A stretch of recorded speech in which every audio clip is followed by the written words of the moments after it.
Jadi kalau tidak ada dalilnya, berarti menurut kamu itu menuhankan hawa nafsu gitu ya? Di mana dalilnya coba? Baik, saya tunjukkan ya. Misalnya di dalam Yohanes pasal yang ke-13 ayat yang ke-13. Habis ini saya tunjukkan ke kamu anunya ya, counternya ya. Baik, saya balikan dulu kamera saya. Karena orang muslim kan bilang begitu, di mana Yesus ngaku Tuhan? Tidak ada dalam Bible Yesus ngaku Tuhan. Wow, Yesus tidak pernah ngaku Tuhan dalam Bible. Baik. Di dalam Injil Yohanes pasal yang ke-13 ayat yang ke-13, Yesus berkata, "Kamu menyebut aku guru dan Tuhan, dan katamu itu tepat, memang akulah guru dan Tuhan." Sekarang pertanyaan yang sama saya balik ke kamu. Di mana di dalam Al-Quran dalil umat Islam masukin kepala ke gini? Coba tunjukin dalam Quran ayat yang mengatakan, "Wahai umat muslim, ciumlah batu ke Arab." Coba tunjukkan ayatnya.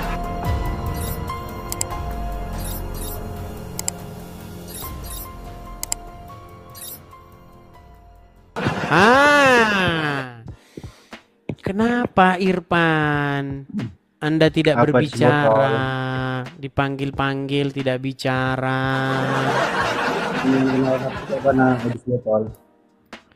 Kenapa? Apa yang mau Anda sampaikan? Kenapa Anda datang-datang marah-marah? Definisi menuhankan hawa nafsu itu bagaimana? Ya sudah, coba Anda yang menjelaskan, coba. Mendefinisikan bagaimana kamu? Mendefinisikan kamu bagaimana kamu?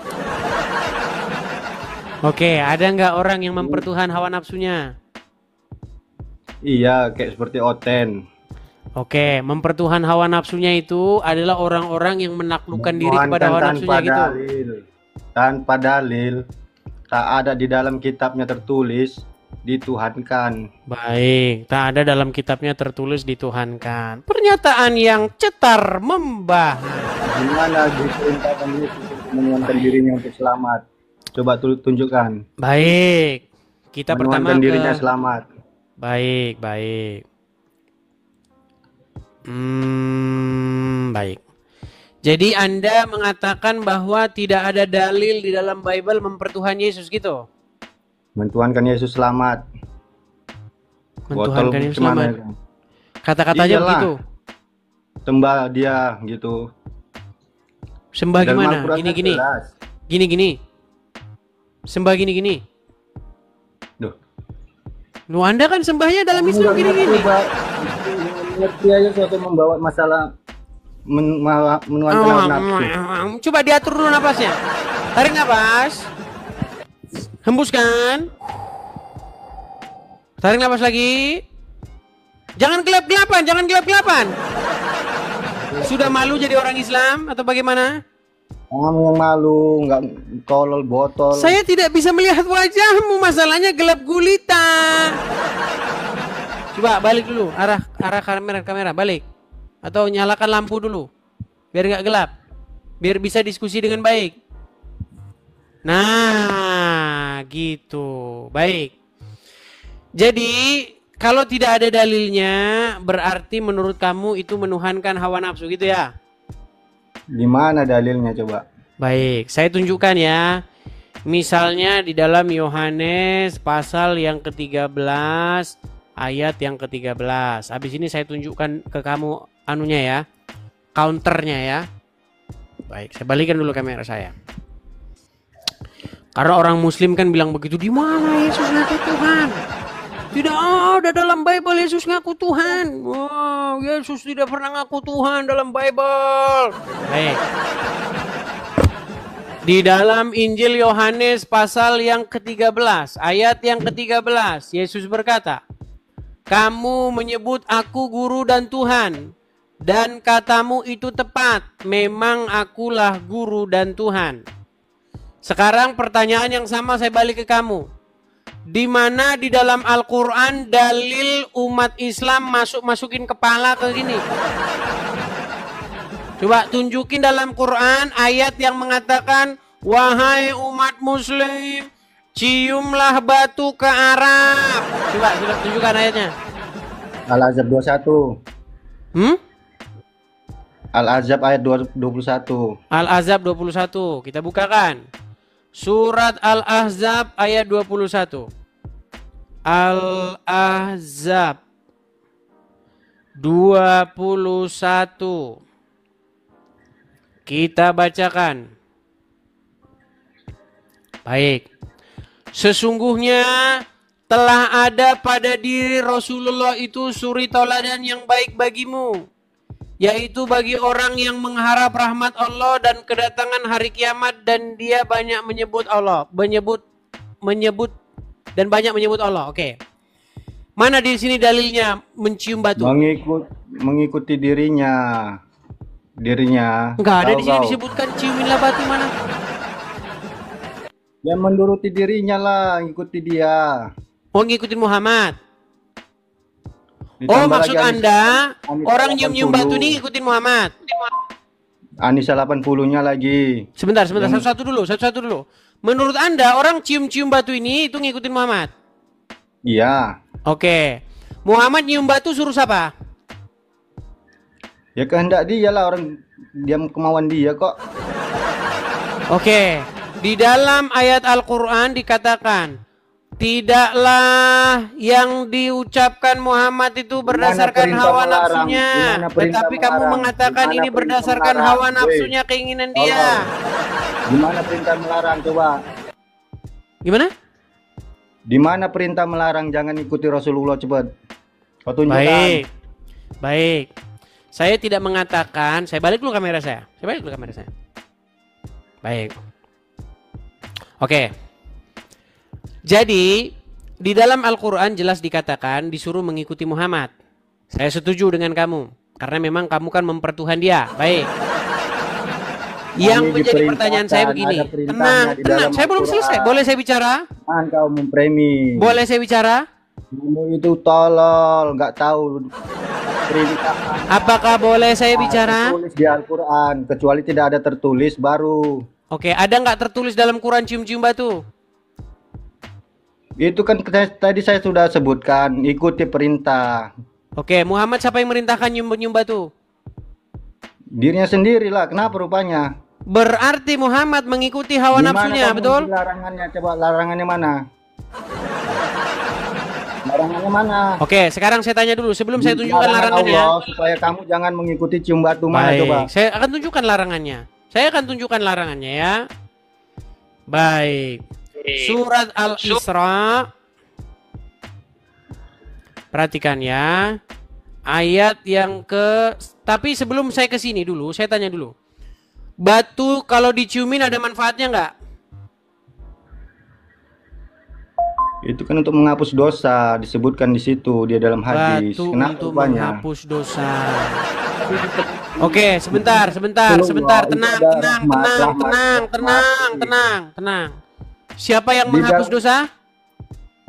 Ya Allah, Tapi batu. Sebentar. Saya ulangi dulu nih. Ini saya harus memperbaiki tempat duduk saya. Gini. Mengharap rahmat Allah. Irfan, itu mengharap rahmat Allah. Tadi saya tanya sama kamu, apakah batu menghapus dosa? Allah sudah mengatakan di dalam diri ada suri toladan, yaitu yang perlu diikutkan. Ya, saya tahu itu. Yang saya tanya, kok kamu ulang lagi ke situ? Yang saya tanya, apakah mencium batu itu ada manfaatnya? Itu suatu apa namanya? Apa namanya? Apa manfaatnya nyium batu? Ritual dalam ibadah. Iya, apa manfaatnya nyium batu? Menghapus dosa. Menghapus dosa. Yang menghapus dosa Allah atau batu? Allah, mendapat rahmat dari Allah. Baik. Saya balikkan kamera saya ya. Memang muslim ini akan berantem sama ininya sendiri. Baik, apa kata Umar bin Khattab? Apakah Umar bin Khattab mengatakan bahwa batu itu menghapus dosa? Bentar. Gantianlah saya tanya. Nih, saya bacakan dulu riwayat dari Umar bin Khattab ya. Perhatikan. Dikatakan, salah satu kisah ketegasan Umar yang menarik adalah saat ia berbicara kepada Hajar Aswad nih, Umar ngomong sama batu nih. Ya. Memang orang muslim ini ya ngomong sama batu, ya, ngomong sama Muhammad yang udah meninggal, ya itulah mereka ya. Daripada kalian mencium burungnya, tenang, jangan panik. Saya bacakan dulu ya. Jangan kalian ciumi burung-burung. Sekali waktu ia menyaksikan Rasulullah mencium Hajar Aswad. Sebagai muslim yang sangat loyal dengan sunnah Rasul, Umar pun mengikutinya. Hanya saja sebelum mencium batu hitam itu, ia mengatainya seolah sedang berbicara kepada yang sedang ia marahi. Marah dia kepada Umar bin Khattab. Apa kata Umar bin Khattab? Sungguh, aku tahu kau ini hanya batu yang tidak bisa berbuat apa-apa. Itu kau menguatkan. Tenang. Itu kamu malah menambah menguatkan, bukan melemahkan. Baik. Tadi kamu bilang batu menghapus dosa, betul? Semua berdasarkan dalil. Sebentar. Tadi kamu bilang nggak batu menghapus dosa? Ya menghapus dosa, mendapat rahmat dari Allah. Oke. Sedangkan Umar bin Khattab berkata apa? Makanya jadi orang jangan botol kali deh. Tadi barusan kamu bilang mencium Hajar Aswad menghapus dosa. Sekarang Umar bin Khattab bilang sesungguhnya batu itu tidak dapat mendatangkan manfaat atau bahaya. Saya harus percaya kamu apa percaya Umar bin Khattab? Yang mendapat rahmat dari Allah. Kata Umar bin Khattab mencium batu itu tidak mendapatkan apa-apa. Dalam diri Rasulullah udah ada suri toladan yang mengharap rahmat dari Allah. Oke lah, baik. Baik, jadi gini teman-teman. Kalau kita tanya sama Umar bin Khattab, batu itu tidak dapat mendatangkan manfaat. Kalau kita tanya sama Muhammad, batu itu bisa menghapus dosa. Kalau kita tanya sama Quran, yang menghapus dosa itu Allah. Makanya saya bilang kesimpulannya adalah Allah adalah batu hitam, betul? Dia ada rahmat nggak di sana? Dikatakan mengikuti Rasulullah. Sekarang pertanyaannya, apakah batu itu menghapus dosa? Dulu, ada rahmat Allah nggak mengikuti Rasulullah? Ya, batu itu menghapus dosa kan? Mengikuti Rasulullah itu kan mendapat rahmat dari Allah. Iya, berarti batu itu menghapus dosa. Rahmat Allah itu menghapuskan dosa manusia. Menghapus dosa. Menurut Al-Quran, siapa yang menghapuskan dosa-dosa? Rahmat Allah. Oke, berarti Allah adalah batu hitam, kesimpulannya, betul? Itu kan menurut kamu nggak nyampe ke sana. Oke, kalau orang mencium Hajar Aswad, dosanya dihapuskan nggak? Dihapuskan. Berarti batu hitam itu menghapuskan dosa-dosa, betul? Mengikuti sunnah Rasulullah. Oke, ketika Muhammad mencium batu, dosanya hapus nggak? Mengikuti Rasulullah mendapat rahmat dari Allah. Itulah botolnya. Muhammad punya dosa nggak? Itu sampai botolnya kamu. Muhammad punya dosa nggak? Saya gantian tanya. Kamu aja nanya. Apakah Muhammad punya dosa? Bertanya bisa nggak? Kok kamu aja yang bertanya? Kamu kan sudah tanya tadi mengenai dalil di dalam Injil Yesus mengaku Tuhan, sudah saya jawab. Saya bertanya juga. Lalu saya tanya balik sama kamu. Kalau tidak ada dalilnya dalam Quran, berarti itu menuhankan hawa nafsu. Nah, kamu sedang melakukannya. Menciumi sebongkah batu, betul? Dicium-cium itu apa coba? Apa? Mencium burung Yesus untuk apa? Mana dalilnya di dalam Injil mencium burung Yesus? Mana dalilnya? Di mana dalilnya? Mana dalilnya dalam Injil? Coba bukakan. Kau tengok videonya itu. Mana dalilnya dalam Injil? Videonya enggak, kau tengok video. Kok video yang kamu tunjukin? Ada-ada saja. Emangnya orang Kristen berdalilkan video? Loh, jadi? Nih, hadiah buat kamu nih. Karena kamu begitu dongoknya nih, saya bersihinin kamu. Itu dalilnya buat kamu.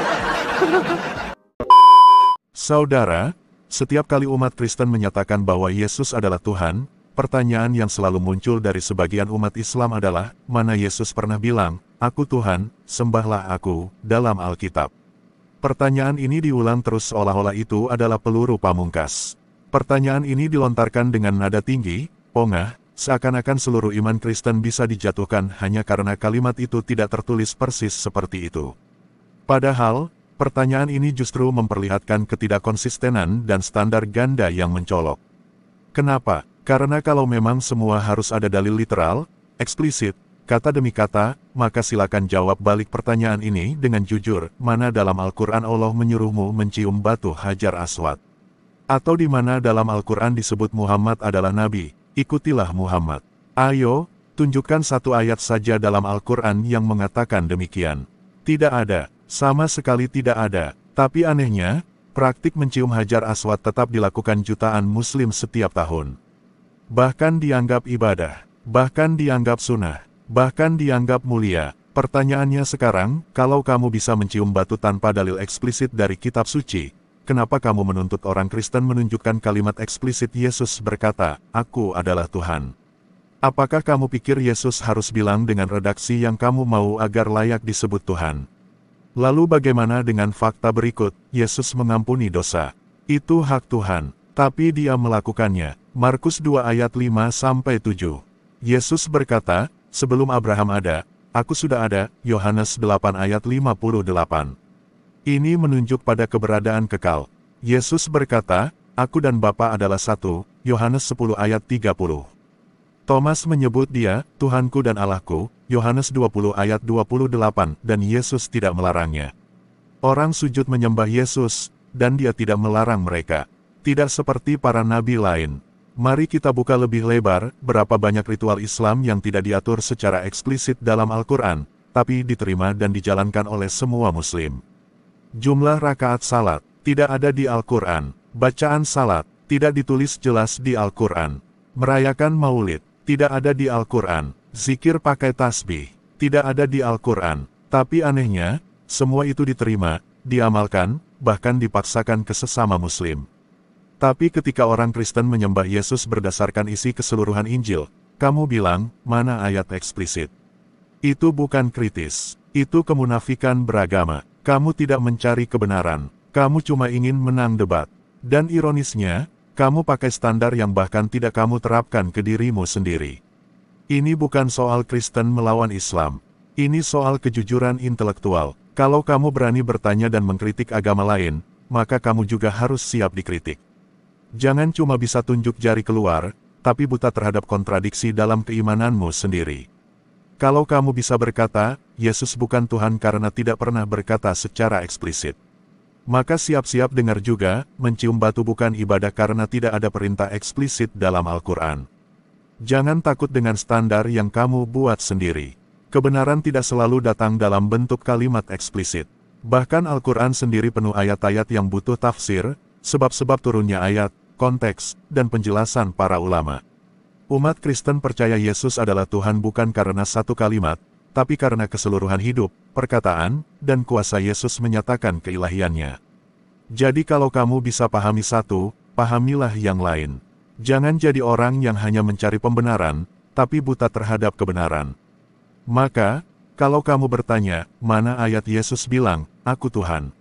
Saya katakan dalam Yohanes 13 ayat 13. Yesus menyebut dirinya guru dan Tuhan, kamu pun wajib bisa jawab, mana ayat Allah bilang, cium batu itu. Kalau tidak bisa jawab dengan jujur, maka diam lebih baik daripada jadi pengejek yang tidak konsisten. Beragama itu soal kebenaran, bukan soal menang debat.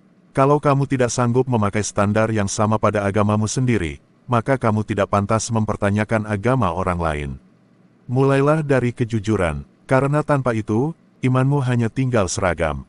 Kosong. Jika Anda menyukai ataupun mau mendukung channel ini berkembang, silahkan like, komentar, subscribe dan bagikan link video ini. Sampai jumpa di video selanjutnya. Salam murid Kristus.